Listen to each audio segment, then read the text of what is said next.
பிரம்ம முகூர்த்தத்தை விட அதிக சக்தி வாய்ந்தது இந்த அபிஜித் நட்சத்திரம் அப்படின்னு நம்ம பல பதிவுகளில் சொல்லியிருக்கோம், கேள்விப்பட்டிருப்பீங்க. இப்போ இந்த அபிஜித் நட்சத்திரமும் பிரம்ம முகூர்த்தமும் சேர்ந்து வரக்கூடிய ஒரு நாள். இந்த நாளை மறந்துடாதீங்க, தவற விட்டுடாதீங்க. மிக மிக சக்தி வாய்ந்த நாள். இந்த அபிஜித் நட்சத்திரம் அப்படின்னாவே திருவோண நட்சத்திரம் வரக்கூடிய நாளில் வரும் அப்படிங்கிறது நமக்கு தெரியும். அன்றைய தினம் பெருமாளுக்கு உகந்த ஏகாதசி திதியும் இருக்கு. திருவோணம்னாவே பெருமாளுக்கு உகந்தது, ஏகாதசினா மிகவும் சிறப்பு பெருமாளுக்கு. அப்ப இந்த ரெண்டும் சேர்ந்து வந்திருக்க நாள்ல பிரம்ம முகூர்த்த வேலையில இந்த அபிஜித் நட்சத்திரம் வந்திருக்கு. அதனால இந்த நாளை நம்ம தவற விட்டுடக்கூடாது. இந்த நேரத்துல பார்த்தீங்கன்னா, அந்த பிரபஞ்சத்தோட கதவுகள் எப்போதும் திறந்திருக்கும் அப்படின்னு சொல்லுவாங்க. இந்த நேரத்துல நம்ம எதை வேண்டிக்கிட்டாலும் அது வெற்றியில முடியும். இந்த பிரபஞ்சத்தோட கதவுகள் எல்லா நேரத்திலையும் திறந்திருக்காது. நம்ம கேட்கிறத அப்படியே போய் பிரபஞ்சத்திட்ட கொடுத்து அந்த வேண்டுதலை உடனே நிறைவேற செய்யக்கூடிய ஒரு அற்புதமான நேரம். இந்த அபிஜித் நட்சத்திரம் அப்படிங்கிறத பற்றி நீங்கள் பல பதிவுகளில் நீங்கள் கேள்விப்பட்டிருப்பீங்க. இருந்தாலும் அறியாத தகவல்கள் பல இதை நம்ம இதில் தெரிஞ்சுக்கலாம். திருவோணத்துக்கும் உத்திராடத்துக்கும் நடுவே இருக்கக்கூடிய இந்த நட்சத்திரம் ஒரு சூட்சுமமான நட்சத்திரம். இந்த நட்சத்திரத்துல எதை செஞ்சாலும் வெற்றியில முடியும் அப்படிங்கிறதுக்காக கிருஷ்ண பரமாத்மா மகாபாரத போர் முடிந்ததும் அவர் தன்னுடைய தலையிலேயே அதை மறுபடியும் வச்சுக்கிறார், மறைச்சு வச்சிடுறாரு. இந்த பாரத போர் முடிஞ்சதும் தேவர்கள் போய் கிருஷ்ணர்கிட்ட நீங்க அந்த நட்சத்திரத்தை மீண்டும் அந்த இருந்த இடத்துல வைக்கணும்னு சொல்லி கேட்குறாங்க.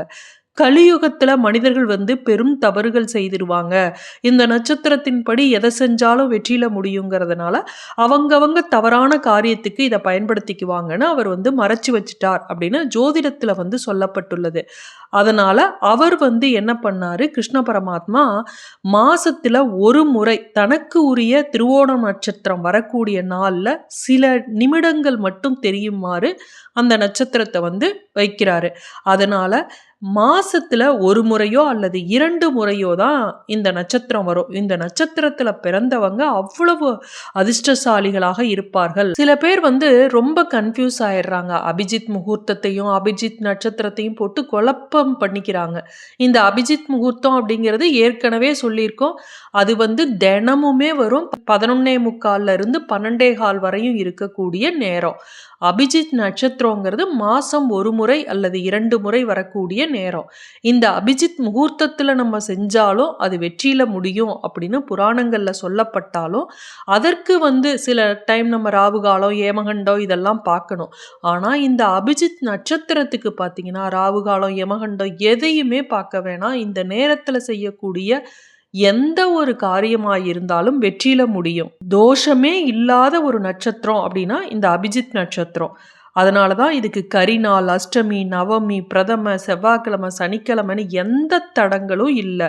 இந்த அபிஜித் நட்சத்திர நாளில் நம்ம புது முயற்சியாக எதை செஞ்சீங்கனாலும், ஒரு தொழில் ஆரம்பிக்கணுமா தாராளமாக செய்ய ஆரம்பிங்க. சொத்து வாங்கணுமா செய்யுங்க.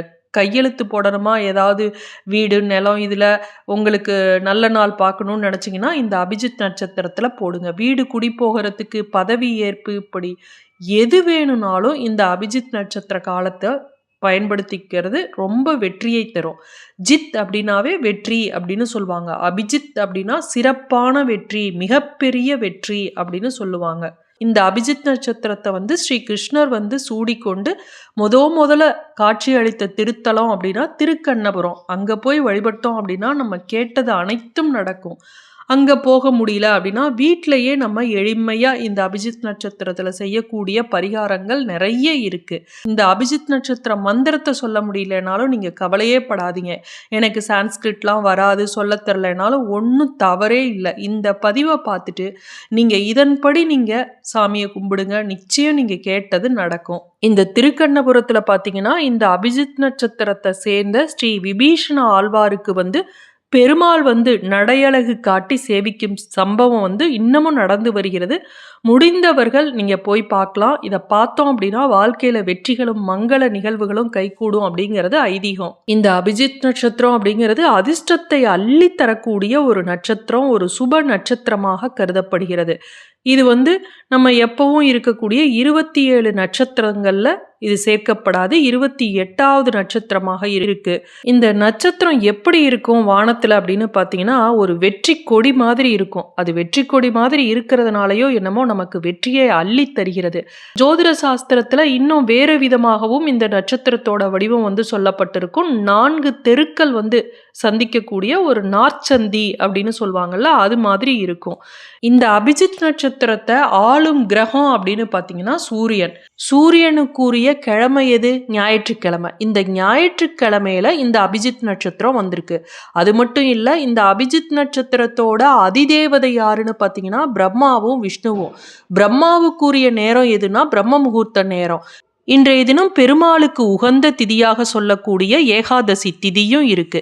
அப்ப பிரம்ம முகூர்த்த வேளையில அபிஜித் நட்சத்திரம் வந்திருக்கு, அதுவும் ஞாயிற்றுக்கிழமையில வந்திருக்குன்னா எவ்வளவு அதிக சக்தி வாய்ந்த நேரம்னு பாருங்க.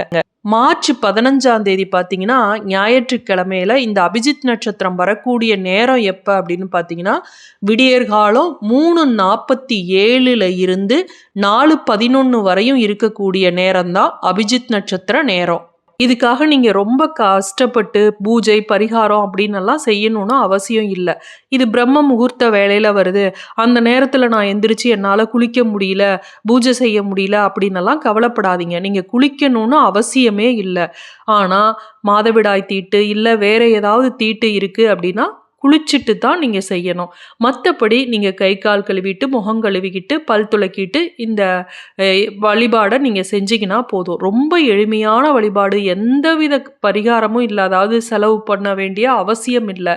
நீங்கள் கை கால் கழுவி சுத்தம் செய்து கொண்டு அதற்கு பிறகு பூஜை அறையில் உட்காந்து ஒரு தீபம் ஏற்றி வைத்து விட்டு, அது எப்படி வேணாலும் இருக்கலாம். நீங்கள் நெய் தீபமும் ஏற்றலாம், நல்லெண்ணெயிலையும் தீபம் ஏற்றலாம், அது பிரச்சனை இல்லை. ஆனால் தீபம் ஏற்றி வைத்து விட்டு அதை வணங்கிட்டு நீங்கள் சொத்து வாங்கணும், வீடு வாங்கணும், நிலம் வாங்கணும் அப்படின்னு நினச்சிங்கன்னா அதற்குரிய அதிபதி யாரு? செவ்வாய். அந்த செவ்வாய்க்கு அதிபதி யாரு? முருகபெருமான். அந்த முருகபெருமானை நினச்சி நீங்கள் உங்களுக்கு தெரிந்த மந்திரம் எதுவுமே சொல்ல தெரில அப்படின்னா முருகா அப்படின்னு சொன்னீங்கனாலும் போதும், ஓம் சரவண பவ அப்படின்னு சொன்னாலும் போதும். சொல்லிட்டு உங்களுடைய வேண்டுதலை சொல்லிட்டு சொன்னதையே திரும்ப திரும்ப திரும்ப ரிப்பீட்டடா ஓம் சரவண பவ ஓம் சரவண பவ அப்படின்னு சொல்லி என்னுடைய வேண்டுதலை நிறைவேற்றித்தாப்பா அப்படின்னு வேண்டுங்க. அடுத்து உங்கள் குழந்தைங்களுக்காக படிப்பு சம்மந்தப்பட்டது, காலேஜ் சேர்க்கணும், ஒரு குறிப்பிட்ட கோர்ஸ் கிடைக்கணும் அப்படின்னு நினச்சி வேண்டுறீங்க அப்படின்னா பெருமாளோட ரூபமான ஹயக்ரீவரை நினச்சி ஓம் நமோ நாராயணா, இதை விட பெரிய ஒரு மந்திரம் இல்லை. 8 எழுத்து மந்திரம். இந்த 8 எழுத்து மந்திரத்தை சொல்லி உங்களுடைய கோரிக்கையை நீங்கள் சொல்லி திரும்ப திரும்ப திரும்ப நான் முன்ன சொன்ன மாதிரி ஓம் நமோ நாராயணா அப்படின்னு ரிப்பீட்டடாக உங்களால் முடிஞ்ச அளவு 108 முறையோ எத்தனை முறை முடியுதோ அதை சொல்லி உங்கள் வேண்டுதலை வைங்க. அதே போல் நோய் தீரணும், தீராத நோய் அப்படின்னா பெருமாளோட ரூபந்தான் தன்வந்திரி. இந்த தன்வந்திரி பகவானை மனதில் நினச்சி ஓம் நமோ நாராயணா அப்படின்னு உங்களால் முடிந்த அளவு அந்த மந்திரத்தை சொல்லி உங்களுடைய வேண்டுதலை சொல்லுங்க. அபிஜித் நட்சத்திரத்து நேரத்தில் சொல்லி உங்கள் வேண்டுதலை சொன்னால் நிச்சயமாக உங்கள் வேண்டுதல் நிறைவேறும்.